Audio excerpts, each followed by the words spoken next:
dá para usar com 2 anos. A minha filha tem 2 anos e ela lê os contos de fadas. Existem livros que não são para essa idade, não está lá designado que é para 2 anos, mas você consegue fazer a leitura para essa idade, entendeu?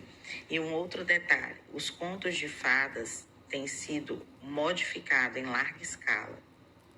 Então, se você não conhece a versão original, você tampouco vai saber que ali é modificado. Já parou para pensar que se você, mãe, não conhece as versões originais dos contos de fadas que você quer ler para o seu filho, para sua criança, você também não conseguirá perceber quando você se deparar com um livro que modificou os contos de fadas. Então, o conto de fadas original é um, o conto de fadas que está contado em um livro é outro. E aí você não consegue descobrir qual livro compra. Mas o problema não é o livro. O problema é que você não conhece os contos de fadas originais. Você não sabe quais são as origens. Então você não saberá determinar quando você está sendo enganada comprando um livro todo modificado. É para tratar isso em você, mãe, que escolhe os livros, que eu criei a Jornada dos Contos de Fadas. Um curso vem aí sobre contos de fadas. Eu quero te apresentar esse universo puro. Clica aqui e se inscreve. Vou te dar um exemplo de livro que está fora de circulação, tá? É um livro que eu indiquei aqui há uns 2 anos e ele esgotou. Nunca mais eu vi ele para vender. Acho que só em sebo, tá? Esse livro tem vários contos de fadas. Eu queria usar ele como exemplo do que eu acabei de falar para vocês. A Alice ama esse livro, tá? E aí você pode me perguntar, mas Lorena, como que ela pode gostar desse livro? Veja, a gente vai ler aqui esses contos de fadas. São contos de fadas tradicionais, certo? Todo mundo deveria conhecer a verdadeira história desses contos de fadas. Porque isso aqui, gente, faz parte da infância. Se você não teve, saiba, a sua infância já teve problema. A do seu filho vai ter se você não fizer nada. Então, eu vou dar um exemplo para vocês com o primeiro conto aqui, que é o mais conhecido deles, o Chapeuzinho Vermelho, tá? Ele é todo ilustrado porque ele é para criança pequena, de 4 anos, 3 anos, mas eu uso com a Alice, tá? Ela ama as ilustrações. Não são tão bonitas, mas ajuda muito porque são coloridas. Veja, aqui a gente tem a história de Chapeuzinho Vermelho, tá? Ele tá puro? Não tá. Ela vivia num bosque. A mãe dela criava abelhas. Ó, a mãe dela criava abelhas. Guarda essa informação. O seu pai cortava lenha.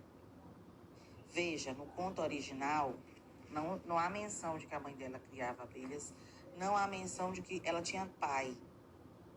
No conto original, a Chapeuzinho Vermelho não tem pai, certo? Mas tudo bem. Mãe, certo? Pai. Tá ordenada a família? Tem a mãe, tem o pai? Mudou, tá? Mas mudou para pior ou para melhor?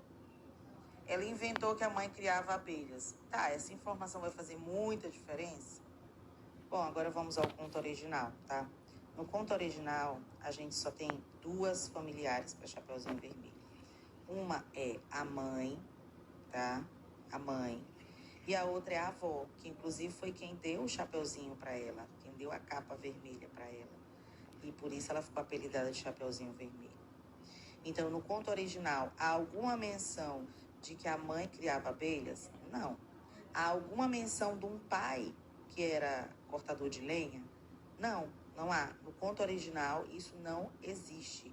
Se você pegar essa história para contar, você vai estar contando um conto original? Não, você não vai estar contando um conto original. Porque no conto original, esse pai aqui que aparece não existe. Agora, vamos analisar. O pai existir é ruim? Não, não é. Só é errado, porque o conto foi mexido. Mas a figura que colocaram é uma figura ruim? Não. De volta aqui à história.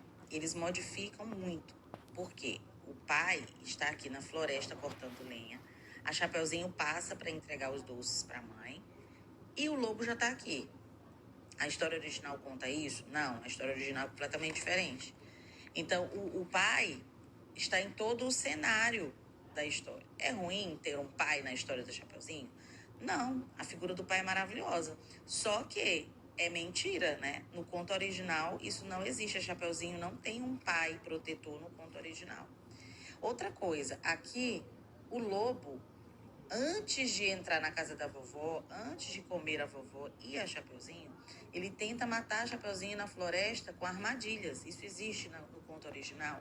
Também não. Isso aqui é tudo modificação da história, tá? É modificação da história. Aí a Chapeuzinho chega à casa da vovó.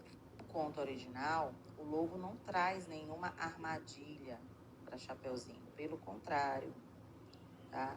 Ele tenta fazer amizade, ele tem uma página de amizade, tentativa de fazer amizade com a Chapeuzinho. Inclusive, é a Chapeuzinho que mostra pro lobo quem é a vovó e onde ela mora. O lobo não sabe para onde a Chapeuzinho vai. Ele tenta fazer amizade para ver se ele consegue comer, porque ele é um animal que caça, né? O lobo é a figura do mal. O lobo aqui tem uma figura, uma simbologia de mal. O mal que tão de perto nos espreita. Isso é bíblico, inclusive. O lobo representa o próprio Satanás, que tenta nos tragar, né? Então ele vem fazendo amizade, ele vem tentando ser simpático, ele pergunta para onde ela vai, o que ela tá fazendo, onde é que a vovó mora. Então quem é que dá a dica da casa da vovó pro lobo no original? A própria Chapeuzinho. Esse aqui, ele vai, acha a vovó, come a vovó inteira, né? Depois ele se disfarça de lobo. Aí a gente tem a cena famosa, que dentes tão grandes são esses. E ele vai e come a Chapeuzinho também. Não sei se você se lembra, mas não é só a vovó que o lobo come. Ele come também a Chapeuzinho. A Chapeuzinho é engolida pelo lobo. Eu não sei se na versão que você leu e no conto que está na tua cabeça, isso aqui existe. Mas no original, sim, o lobo come tanto a vovó quanto a Chapeuzinho. Não é só a vovó que ele come, tá? Isso está preservado aqui. Aí o que eles modificam? O pai vai atrás da Chapeuzinho e é o pai que é o herói, tá? Isso aqui no original não existe, não é verdade. Mas existe essa figura masculina de herói, de homem forte, de lenhador? Sim. E aí depois que ele come, né, a vovó, que o pai chega para salvá-las, o pai abre a barriga do lobo, tira as duas de lá. Depois a vovó vem, costura a barriga do lobo e coloca dentro da barriga um monte de pedra. Quando o lobo acorda, que ele se vê costurado, cheio de pedras, ele vai embora, como se diz, não é? E aí todos ficam felizes para sempre, né? E o lobo se dá mal, mas ele não morre. Não há morte do lobo, certo? O lobo termina mal porque ele tá com a barriga cheia de pedra. O papai, que é o lenhador, leva de volta a Chapeuzinho, devolve a casa para a vovó. Mas isso aqui é a história verídica? Não, não é assim. Na história real, não é assim. Mas há uma história com ordenação, começo, meio e fim? Há o pai herói? Que é um lenhador? Sim. No conto original, quem é o herói da história? É um lenhador? Não, é um caçador. Caçador tem machado? Não, caçador tem revólver, espingarda.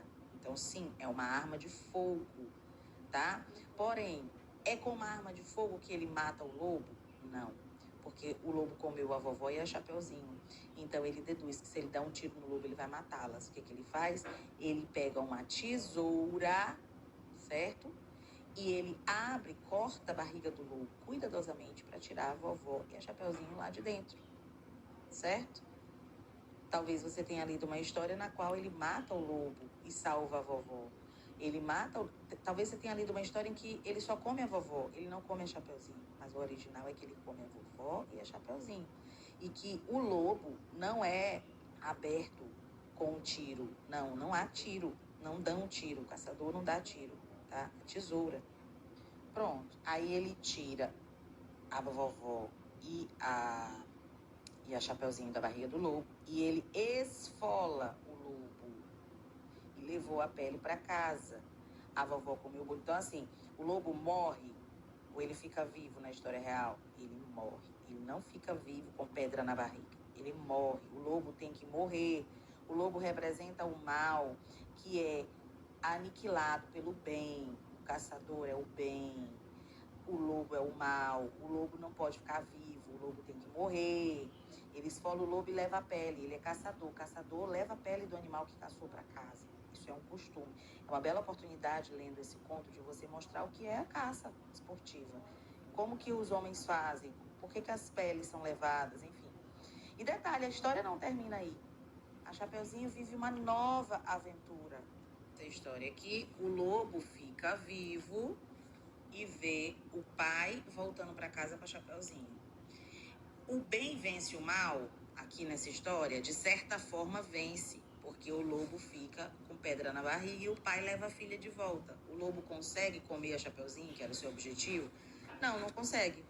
Então, o mal é vencido, de certa forma, pelo bem. Mas isso aqui é a história original, isso aqui tá correto, totalmente correto? Não tá. Não tá. É uma história que foi modificada, não está woke, como boa parte dos contos de fadas, mas não é a história original. Se for essa história que você vai contar para o seu filho, e a única vez que ele vai descobrir a história de Chapeuzinho Vermelho, ele vai crescer talvez como você cresceu, com a história errada na cabeça, ok? E aí lá na frente, isso pode gerar uma dúvida. Afinal, me contaram a história certa ou errada? Percebeu que você adulta talvez nem soubesse qual é a história correta, não soubesse dos detalhes da história. E aí, se você não sabe qual é a raiz, não sabe qual é a história verídica, qual é o conto original, qualquer historinha de Chapeuzinho Vermelho que você olhar na banca de revista, que você olhar numa frente de livraria, você vai comprar e dar pro seu filho. E muitas delas não estão ordenadas como essa que eu mostrei, que tem a figura do pai, do herói. Elas estão woke, né? A Chapeuzinho salva a si mesma, porque ela é feminista. A Chapeuzinha não precisa de homem para cuidar dela. O lobo vira amiguinho da Chapeuzinho, ou seja, o mal não é tão ruim assim, ele pode ser nosso amigo. E assim, gente, muitas crianças vão recebendo literatura de péssima qualidade, mentirosa e que não respeita a originalidade mínima das histórias. É isso que nós vamos aprender a não fazer com os nossos filhos no meu curso Contos de Fadas. Se você deseja entender de uma vez por todas esse universo dos contos de fadas, para que você seja capaz sozinha de escolher os livros do seu filho, de ir para uma livraria com seu filho e comprar o livro correto, folhear e entender se ali está bom ou não está, mesmo que ele não seja perfeito como esse que eu mostrei, não é perfeito, mas ele tem uma ordenação, ele tem elementos que são indispensáveis na história. Isso tudo você vai aprender no meu curso Minha Biblioteca Clássica Contos de Fadas. Mas antes do curso, eu criei um evento 100% online, 100% gratuito, a Jornada dos Contos de Fadas. Um evento muito bom, no qual eu vou analisar vários contos de fadas, inclusive um conto de fada gratuito que eu vou liberar no grupo do WhatsApp para você ler com seu filho, com certeza você não conhece. E eu vou dar aula sobre esse conto, analisando todos os aspectos. É um conto de fadas italiano. E eu tenho certeza de que você não é muito familiarizada com a Itália nesse aspecto, né? Você conhece mais os alemães. Então você precisa estar comigo.